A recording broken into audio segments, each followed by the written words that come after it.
दोस्तों जब भी किसी को एचआईवी का इन्फेक्शन हो जाता है तो देखो सबसे पहली बात तो उसको ये पता नहीं होता कि एचआईवी का इन्फेक्शन होने के बाद उसने करना क्या है। तो इस वीडियो में मैं आपको ये जानकारी दूंगा, जब किसी को एचआईवी का इन्फेक्शन हो जाता है, जब उसकी दवाई चल पड़ती है जिसका नाम है एआरटी, उसके साथ ही साथ आपने कुछ चीजों का ध्यान रखना पड़ता है। नहीं तो जो एआरटी की दवाई खाते हैं उसका बहुत ज्यादा असर नहीं होने वाला है, यानी कि ये बोल सकते हैं उसका साइड इफेक्ट भी हो सकता है, या फिर ये बोल सकते हैं अगर आप एआरटी की दवाई के साथ साथ अपने शरीर का ध्यान नहीं रखते हैं तो जैसा कि बोलते हैं कि एआरटी की दवाई खाते खाते आप लंबा समय निकाल सकते हैं, तो अगर आप शरीर का ध्यान नहीं रखते हैं तो आपको और बीमारियां भी हो सकती हैं एचआईवी के द्वारा।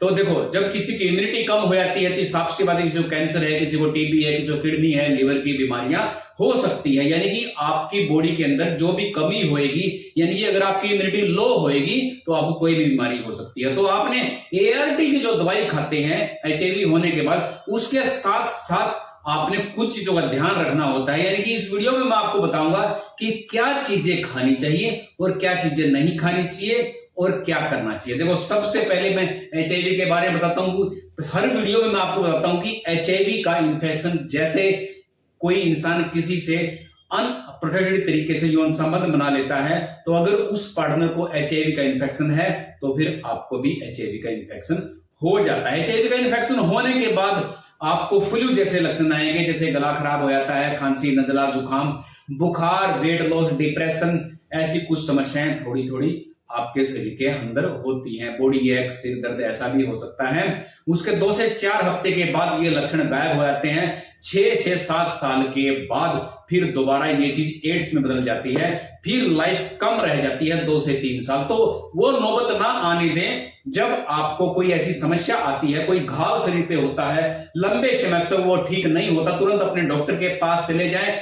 कई बार शुगर के कारण भी घाव ठीक नहीं होता, और जब इम्यूनिटी लो हो जाती है, जब किसी को वायरल इन्फेक्शन हो जाता है तो तब भी घाव ठीक नहीं होता, तो आपको चेक करवाना जरूरी होता है। या फिर आपको पता है कि आपका एक्सपोजर हुआ है, यानी कि आपने किसी के साथ यौन संबंध बनाए हैं अनप्रोटेक्टेड तरीके से, आपको डाउट है कि उसको एचआईवी हो सकता है, या फिर आपको कंफर्म है बाद में टेस्ट करवाने के बाद कि जिसके साथ आपने अनप्रोटेक्टेड तरीके से यौन संबंध बनाए हैं, यानी कि आपका पार्टनर है वो एचआईवी पॉजिटिव है, तो आपको भी एचआईवी हो सकता है। उस कंडीशन में क्या करना होता है, तुरंत आपने डॉक्टर के पास जाना है, जितना जल्दी हो सके टेस्ट करवा के, मान लो टेस्ट पॉजिटिव आ जाता है आपका, पॉजिटिव आने के बाद जितना जल्दी आप दवाई स्टार्ट करते हैं उतना आपके शरीर के लिए अच्छा होता है, क्योंकि जो CD4 काउंट सेल होते हैं वो नीचे नहीं गिरने चाहिए, क्योंकि अगर आप लेट करते हैं तो वायरल लोड, वायरस बढ़ता चला जाता है और जो हमारे शरीर की जो अक्षमता है बीमारी से लड़ने की वो कम होती चली जाती है। तो आपने ये नहीं करना है,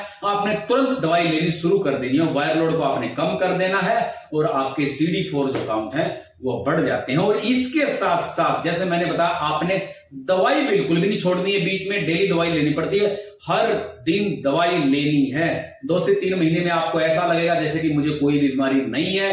कई लोग ऐसा सोच के दवाई छोड़ देते हैं कि वायरस हमारे शरीर से निकल चुका है, ऐसा नहीं होता, वायरस नहीं निकलता, वायरस दब जाता है, बैठ जाता है चुपचाप। जब भी आप दवाई छोड़ेंगे दवाई दोबारा जागेगा, जागने के बाद हो सकता है वो दवाई आराम ना करे क्योंकि वो अपना रूप बदल लेता है।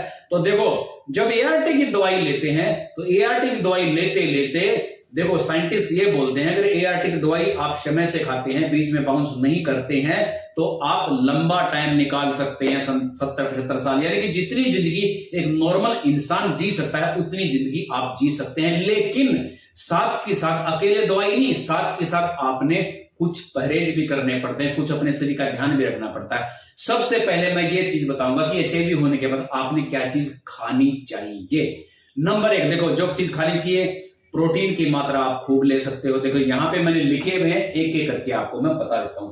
सबसे पहले साबुत अनाज आपने ज्यादातर खाना चाहिए। साबुत अनाज में क्या क्या चीजें होती हैं, मान के चलो आप जैसे बाजरा होता है, ऐसी ऐसी चीजें, जैसे मोटा अनाज जिसको बोलते हैं, ये चीज आप खा सकते हैं। रागी होती है, जैसे फॉक्सटेल जिसको बोलते हैं, ये चीज खा सकते हैं। अनाज भी दलिया वगैरह खा सकते हैं आप। ये सारी साबुत अनाज में इनकी गिनती होती है, जैसे ज्वार है, बाजरा है, रागी है, फॉक्सटेल है, ये सारी चीजें साबुत अनाज में, जैसे नॉर्मल अनाज भी होता है, ये भी आप खा सकते हैं।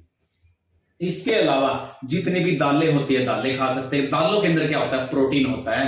प्रोटीन आपके हेल्थ के लिए बहुत ज्यादा अच्छा होता है। देखो, प्रोटीन आपके शरीर में आएगा, आपके शरीर में इम्यूनिटी बनती है। इम्यूनिटी बनेगी आपके शरीर को। जब एक्स्ट्रा इम्यूनिटी बनती है, एक्स्ट्रा ताकत आती है, तो फुर्ती आती है, जिससे कि आप हर काम एनर्जेटिक तरीके से आप कर सकते हैं। इसके अलावा फल और सब्जियां, जैसे आलू बुखारा है, किशमिश है। देखो, फल और सब्जियां तो कोई भी खाओ, आप ताजी सब्जियां खाओ, ताजे फल खाओ, खासकर आलू बुखारा और किशमिश, इसमें क्या है? इम्यूनिटी बहुत ज्यादा होती है। ये आप किसी भी सीजन में आप इसको खा सकते हैं। इससे क्या है? आपकी इम्यूनिटी बढ़ेगी और बाहर से जो वायरल और उसके अलावा भी वायरस बहुत होते हैं, जो कि आपको HIV होने के बाद जब किसी की इम्यूनिटी लो हो जाती है, तो वायरस आपको पकड़ लेते हैं। ये खाने से, अगर ताजा फल सब्जियां खाते हैं, तो वायरस आपके आसपास नहीं आते। दूसरे वायरस, HIV तो बाहर निकलता नहीं है, HIV तो शरीर के अंदर ही बैठा रहता है। लेकिन ART की दवाई खाते हैं तो दब जाता है। अगर आप लाइफ टाइम दवाई खाते, बीच में छोड़ते नहीं है, पूरा ध्यान रखते हैं, तो HIV से आपके शरीर को कोई भी नुकसान नहीं होता है। इसके अलावा लो फैट वाली चीजें आप खा सकते हैं। लो फैट, आपने ज्यादा फैट वाली चीजें नहीं खानी। और दूध जो पीते हैं ना, आपने खुला दूध नहीं पीना, पैक्ड वाला दूध पीना है। यानी कि पाश्चुराइज, कहने का मतलब है पाश्चुराइज दूध पीना है, उबाल के दूध पीना है, और आपने कम से कम 2 से 3 लीटर पानी पीना है। और क्या चीज नहीं खानी चाहिए मैं बताऊंगा। देखो, ये तो बात मैंने बताई है, क्या चीज खानी चाहिए। ताजे फल फ्रूट सब्जियां खानी चाहिए, जैसे मैं बताया, लो फैट जो भी फूड है वो खाना चाहिए, मोटा अनाज खाना चाहिए, और प्रोटीन की मात्रा ज्यादा लेनी चाहिए, और पानी आपने ज्यादा पीना है। और क्या चीज नहीं करनी है, नहीं खानी है? देखो, सबसे पहले मिठाई, मैं तो ये बात करूंगा कि जिसको HIV का इन्फेक्शन हो जाता है, मीठा कोई भी चीज ना खाओ, कोई भी। देखो, मिठाई में क्या है? गुलाब जामुन है, रसगुल्ला है, बालूशाही है, इसके अलावा और भी बहुत सारी बर्फी है, मवा बर्फी है, पिस्ता बर्फी है, चीनी है, रिफाइंड शुगर है। यानी किसी भी प्रकार का जो मीठा होता है वो आपने नहीं खाना है। मीठा खाने का दिल करे तो आप फल फ्रूट खा सकते हैं। और आपने अध पका मांस नहीं खाना है, कच्चा अंडा नहीं खाना है, और पैक्ड जो फूड होते, जंक फूड वगैरह और फ्राइड आइटम आपने बिल्कुल भी नहीं खाना है HIV होने के बाद। इसके अलावा कोल्ड ड्रिंक वगैरह आपने बिल्कुल भी नहीं लेनी। कोल्ड ड्रिंक आपकी सेहत के लिए नुकसानदायक होती है। शराब और धूम्रपान आपने बिल्कुल भी नहीं करना है। इसके अलावा देखो, अपने शरीर का भी आपने पूरा ध्यान रखना है। अगर आपकी स्किन ड्राई होती है तो आप क्रीम लगा सकते हैं, नारियल का तेल लगा सकते हैं, स्किन ड्राई नहीं होने देनी आपने। इसके अलावा नाखून साफ कर सकते हैं, नाखून हमेशा साफ रखें, नाखून काट के रखने हैं। जब भी आप बाहर से आते हैं तो अपने हाथ आपने खाना खाने से पहले आप सोच करके आते हैं, अच्छी तरह धो के आने हैं।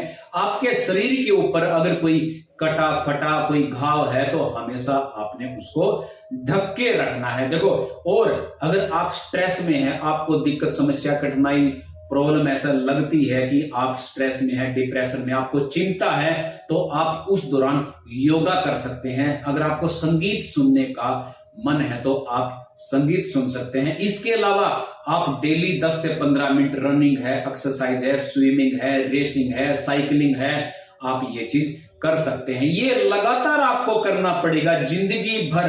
देखो, जिस इंसान को HIV नहीं होता, HIV की प्रॉब्लम नहीं होती, उसका इन्फेक्शन नहीं होता, उसको भी ये सारी चीजें करनी चाहिए जो चीज मैंने आपको बताई हैं। लेकिन खासकर जिसमें इम्यूनिटी कम होती है, उस इंसान को ये चीजें करनी चाहिए। इससे क्या होगा? एक तो आपका शरीर, देखो, आप एक्सरसाइज करते हैं, स्ट्रेचिंग वगैरह भी करनी चाहिए। उससे क्या होगा? आपका शरीर लचीला होएगा, आपके अंदर जो इन्फेक्शन होता है ना, वो चीज जल्दी से नहीं होगा, आपकी बॉडी जल्दी से इन्फेक्शन नहीं पकड़ेगी।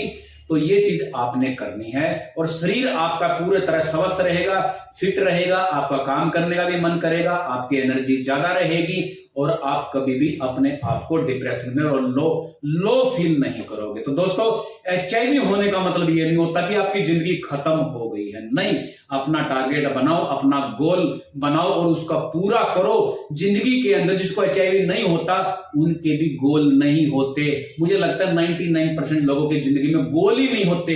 अगर आप HIV के साथ हो तो अपना जिंदगी में गोल बनाओ, जो आपने अचीव करना है। अगर आप उसको अचीव कर लेते हैं तो समझो कि आपको HIV नहीं है, क्योंकि एचआईवी जो नेगेटिव है वो भी अपना गोल नहीं बनाते, बहुत कम लोग होते हैं जो अवेयर होते हैं, जिंदगी का कोई मकसद समझते हैं। सिर्फ जीना ही जिंदगी नहीं है, जिंदगी के अंदर कुछ करके मरना एक जिंदगी होती है। लोग आपको याद करें, तो ऐसा काम करो दोस्तों। अगर आपको ये वीडियो अच्छी लगी तो इस वीडियो को लाइक करो, शेयर करो, सब्सक्राइब करो। तो फिर मिलेंगे आपसे किसी अच्छी सी वीडियो। तब तक के लिए धन्यवाद।